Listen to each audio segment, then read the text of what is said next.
All right, it's 6 o'clock on Tuesday, March 25th. We are here at the Woodford County Board of Education special meeting, and I'm going to call to order. We have 4 members present, 1 absent. Ms. Springate's absent, and I'm going to turn it over to Don Martin for the Superintendent Search Committee welcome and introductions from KSBA. Okay, thank you very much, Adam. Good evening, members of the Woodford County Board of Education and members of the Woodford County Superintendent Search Committee. I am Don Martin, a retired superintendent and the Superintendent Search Consultant for the Kentucky School Boards Association. I am honored to be chosen by the Woodford County Board of Education in assisting the Superintendent Search Committee in fulfilling their obligation to the citizens of Woodford County.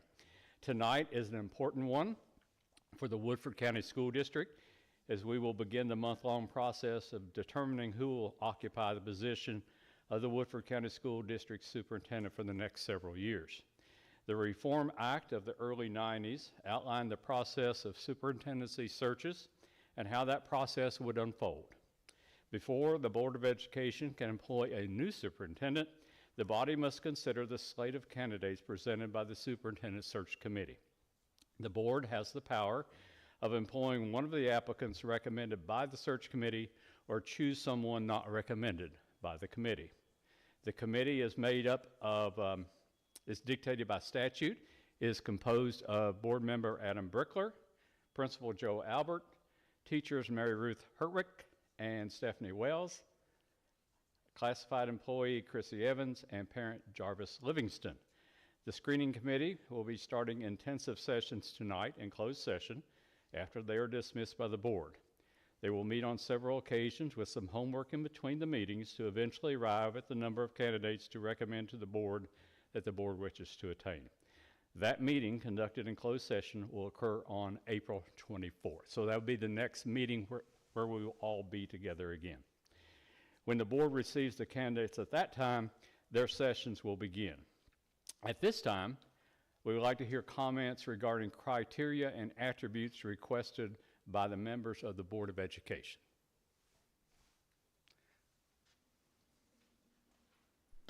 April 24th, yeah, for the next meeting. All right. Does anybody have anything they would like to share on? Just open discussion with the committee about characteristics to look for in the candidates. Okay. I'll go ahead. Just one of the things that I've had on my mind are, of course, attention to budget issues, budgetary issues. I also think it's important, and this may not be a characteristic or a quality, but it's important that we have somebody that is local in this area that lives here in Woodford County and that's their permanent residence, because what I've shared before is that I think that when you live here and you're a superintendent, you may make very different decisions than you would if you don't live here and this is not your permanent residence. That can impact the way that you make decisions for the district. So I think that that's something that's important too. Mr. Wilson? You hit your mic. We're all here close to no, that does sound better. That's much better. Just to echo something that Ms. McCowan said, I think that it should be an expectation of anybody that we hire as a superintendent that they agree to, if they don't live here in Woodford County, to relocate. I have no idea where the applications came from, but if the best one is from Topeka, Kansas, and he or she wants to move here, I'm fine with that. But I think there needs to be a commitment from the applicants to settle in Woodford County after they're chosen.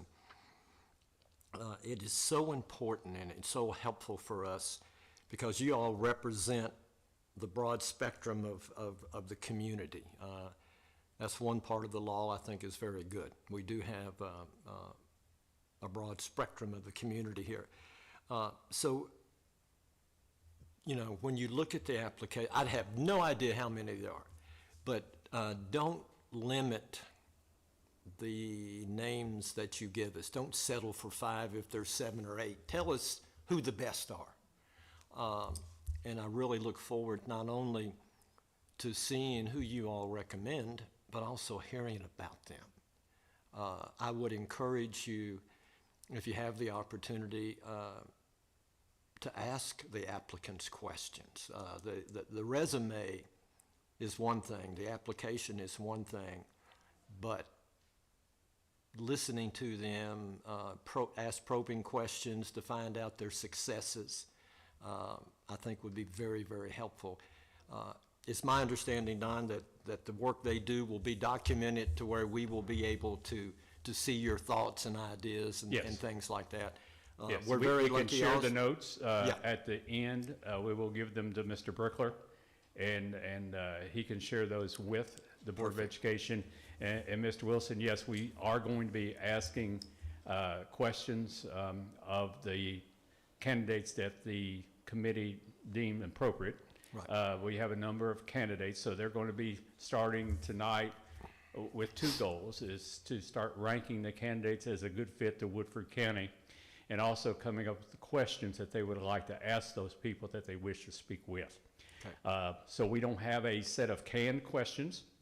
I do have sample questions if they need them, but these will be questions that are particular to Woodford County, that the committee will come up with themselves, a list of those questions that will be specific to Woodford County. So we not only will ask, I'm sure, about their school and community involvement, but if the board wishes, we could get more direct and ask them, are they planning on being a permanent resident of this community? Good. We could do that at the committee level if the board wishes us to do that. Perfect. Yes, I would. One board member would appreciate that. Two board members. The last thing I wanted to say, this is my 29th year on the board. This is a heartfelt conviction that I've had for 28 years. We had where Don is standing, Ryan Asher stood there yesterday, giving us an achievement update. And out of his own mouth, he shared with us the reality that the place that we struggle most in the achievement gaps, free and reduced lunch, that's important to me. How do we decrease the gap, achievement gap in our minority students? Very important to me. So when you all are asking questions, if that's important to each of you, I would ask you to ask them about that. And I would love to be able to hear more than, I believe that we should work hard. I'd like to maybe hear some, let me tell you what it was when I started, and let me tell you what the results are now. Show achievement in that area. I think it's very important, because that is a focus right now in Woodford County. So I think if we could bring a superintendent, him or her, here, and that's a passion, and they have a proven record of success, that's very important to me. So that would be one thing that I would ask that maybe you try to hone in on and request that information. Thank you all very much, and that's all I have. Dr. Gould? Well, I have a laundry list, and I apologize. So those of you who all may or may not know, I'm a parent here in Whitford County. I have two kids, one that's in the elementary school and the other one that's at the middle school level. And so as a parent, but also, of course, as an elected official of our community, there's a couple of things that really stand out that make my list, I guess. And this is in no particular order, so don't rank order them. It's just thoughts that come to mind. So one is creating an environment of connection and belonging in our schools, an environment where individuals can have the capacity to collaborate and grow and try new things and learn, and create an environment where people feel like they belong, and that means all, and being able to effectively engage not only leadership, but also staff and teachers, as well, of course, as students in multiple capacities, and develop that rapport and connection and make everyone feel like Whitford County is their home. Even if you're, only going to be here for a short period of time, that everybody belongs and everybody has a space in Whitford County schools.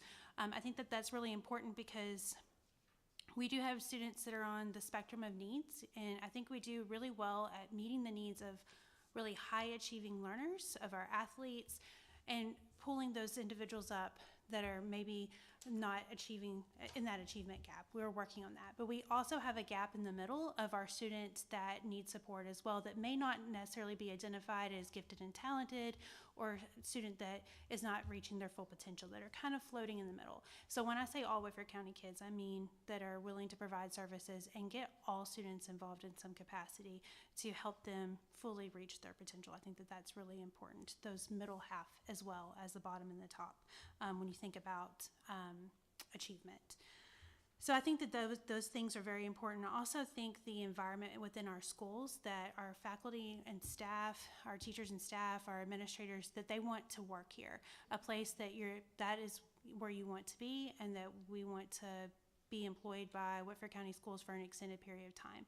Of course, we have a lot of competition in Fayette County and we have a gap in pay, and we all know that, right? So what makes you work a really, sometimes challenging job? And we know that teaching can be a very challenging and thankless job from day to day, right? So, and if you're not getting paid well, and I come from a nonprofit background, so I understand, it's that environment that keeps you here and wants you to come back day after day, even those trying and challenging days. So I really want a superintendent that is going to foster that growth and development also in our teachers, as well as our administrators and staff as well, and help them feel connected and belong in their buildings and beyond. Because I do think we have a lot of great educators and a lot of great staff here in Whitford County, and administrators, and we want to keep them here. We want to attract new talent too as our teachers retire. So that's something that really matters to me, as well as the collaboration, that everybody has a seat at the table, and I truly mean that representation matters. I want them to have a heart for kids. I want them to be here for the right reasons. I think that as a graduate of Whitford County Schools, there was many superintendents I had no idea even their names. And I will say that I do firmly believe that our current superintendent, most people know who he is in our community, and he shows up, and I would like to see that represented as well in our next superintendent, where kids know who he is or she is, and that they're willing, that they say, that's my superintendent, and that person's approachable, and that they feel like they're involved and they listen, and that they're a leader within our community. So really having that heart for all kids, I think, is incredibly important. I want them to be active in our community, and I feel like I've talked about that a little bit, but going to games, going to academic events, because it's, we have kids that are doing wonderful things and are very active in many different areas. So being a part of that, I think, is really important. I have a mental health background. I feel like mental health and looking at the holistic child is incredibly important. Being able to continue to foster those community relationships, as well as support our mental health individuals in our schools, I think, is really, really important, because we know that our students are carrying a lot of things in their backpacks to school. A lot of trauma, mornings can be difficult. Being able to support them within the school system, I think, is really a great place, because pulling a kid out to take them to services can take many hours of the school day, multiple times a month. So having those services right there, I think, is really important. And just to continue to focus on the holistic learning of a child, and giving those individuals those lived experiences that they may not necessarily are able to have within their own potential family situations, right? So more that we can provide from the holistic needs of our children, as well as our development in being able to foster those pathways to learning. So pathways to higher education, pathways to technical schools, to careers post-graduation. I think that really starts early on, and continuing to have a heart for that is really important as well, and have those opportunities.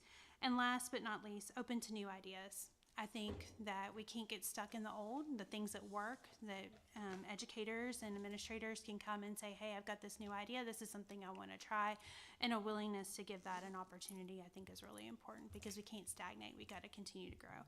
I'm going to echo my fellow board members here and what they said. I would really like to have a person that is within our community. I think that that's really important. And then also to meet the needs of those children that maybe at lower SES or have other deficits, just to continue to bring that bottom tier up to higher, to help them to reach their full potential. And then I had another thing that you all said that I wanted to echo, but I've lost my train of thought. I think I've talked enough. I think you get it. I've got my notes. If anyone wants to take pictures, no, just kidding. But yeah, I think that those are my top 10, I guess. So, And if you could share those notes with Mr. Brickler, Okay. because we probably didn't get all that down. Thank you very much. absolutely. Ms. Springate? I apologize so much for being late. I had training today, and traffic from Lexington just is not, I don't normally come in at this time, and I didn't realize it was quite so bad. Are we just talking about qualities that we want? Yeah. Yeah. I think probably one of my top qualities would be someone who's ethical. I think that we have got to get someone, a superintendent, who has strong ethics, strong morals, strong values. I think that as long as you have someone who has good character, a lot of the other leadership qualifications and leadership things that I look for in a person kind of fall in place. But you have to have that foundation. You have to have somebody who's respectful, somebody who is going to do the right thing when people are looking, and is going to do the right thing when people aren't looking. Someone who really has the best interest of our students and our staff, our parents and our community at heart. But really, just baseline, someone who's ethical and has morals. Adam, do you want to contribute at this time? I can. Okay. Yeah. I mean, really, our district has done a lot of good things recently. So I'm looking for someone who's going to continue the trend of supporting Portrait of a Learner, for example. That's something that we launched in the last couple of years. It's been a really positive impact. So someone who's not only going to support the great things that we're already doing, career readiness, looking at, CTE options, but can also bring in new ideas. So like they mentioned, what are examples that you have done to show you can fulfill this need that Woodford County has? So pick up where we are on the good things, bring other new good ideas to us, whether that means looking for opportunities of minority enhancement and lunches, or whether it's new curriculum ideas or technology ideas, and working with the current staff. We have a really great staff, so just someone that's going to connect with them and work at the board office, but also in the schools would be mine. Okay. Well, thank you all, board members. That was very helpful for our committee. Sometimes I go into a district and I don't get a lot of participation from the board members to the committee. So I really appreciate the input that you provided on this. As stated previously, prior to appointing a superintendent, the board must consider the recommendations of the committee, but is not bound by them. However, it is to be assumed that the screening committee was responsible and did its work well. Therefore, the committee's recommendations should receive serious consideration. The responsibility for hiring a superintendent rests with the Board of Education. If the search goes well and the district hires a good superintendent, the credit may be shared between the board and the screening committee. I would like to emphasize that confidentiality is extremely important throughout the entire process. I have seen districts, cities, and counties' morale utterly destroyed by confidentiality breaches. The members of the screening committee have signed a confidentiality agreement with the Kentucky School Boards Association. I hope that everyone in Woodford County will respect and abide by the agreement and not place undue pressure on the committee to reveal names or positions. I strongly encourage the Board of Education to let the committee do their work unabated and without influence. After the slate of recommended candidates is presented to the board will see not only the names of the applicants recommended by the committee, but any documentation of any applicant. And also, Mr. Brickler will give you the link and the password tonight. You may share that with the board so they can be going through those folders just at the same time the committee is. We just ask that it stays confidential at this level too. So at this time, I will share the demographic information on the applicants.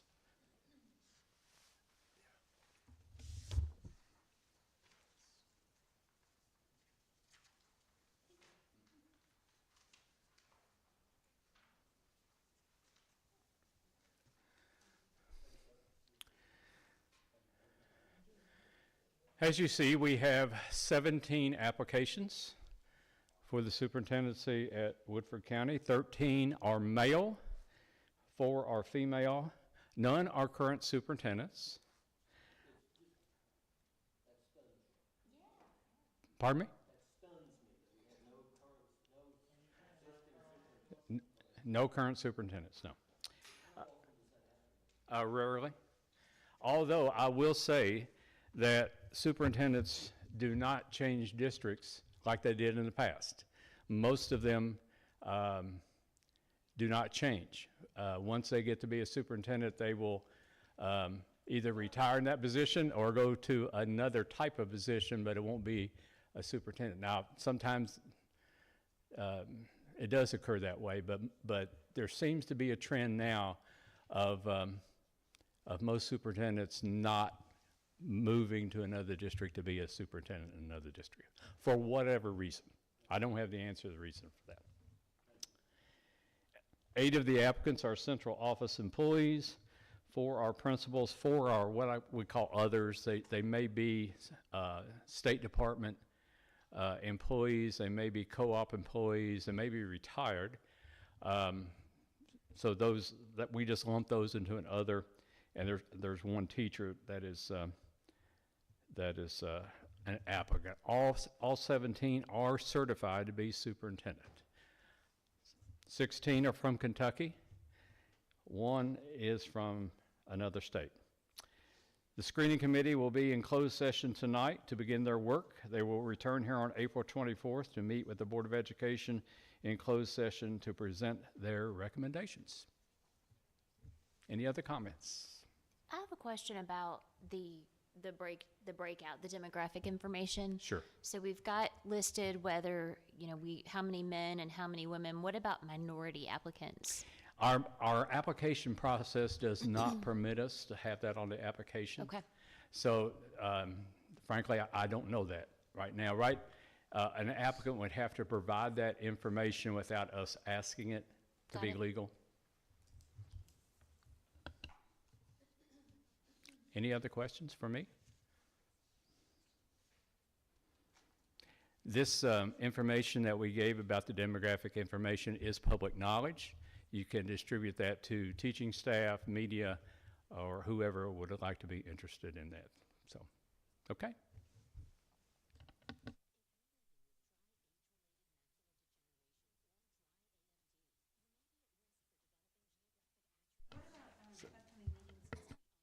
There was a upcoming meeting and upcoming meetings and schedules. Is that on the agenda? There was upcoming meetings and schedules. Is there anything we need to discuss for that?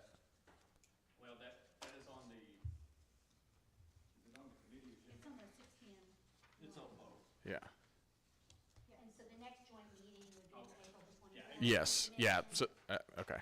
Yes, the next meeting for the board on this topic Okay. will be April 24th. Yes. Do we have any meetings after that as far as like as a committee, with the search committee and that together? Or is that There isn't any scheduled, but that doesn't mean that there can't be. But that's the next scheduled one, is the Yeah. 24th, yeah. So the way the process usually works is that they will be meeting in 4 sessions, counting tonight, at least 4. And at the end of the 4th session, they will arrive at the list of recommended candidates for the board. And then we will meet back here on April 24th in closed session to reveal those candidates. At that time, the board can decide if they want to have further meetings with the search committee or not. That's certainly allowable if the board chooses so. But normally, at that point, the role of the committee will be over on April 24th, and the board will go on with their processes that will eventually lead to the hiring of superintendent. But I think we did have a session last time, the Springate, correct me if I'm wrong, where the board did want to meet with the committee to ask a question or two, and we did that. So, Okay. So we can schedule that if needed. Cool. okay. Do I have a motion to adjourn? Second. All right. All those in favor? Aye. right, thank you.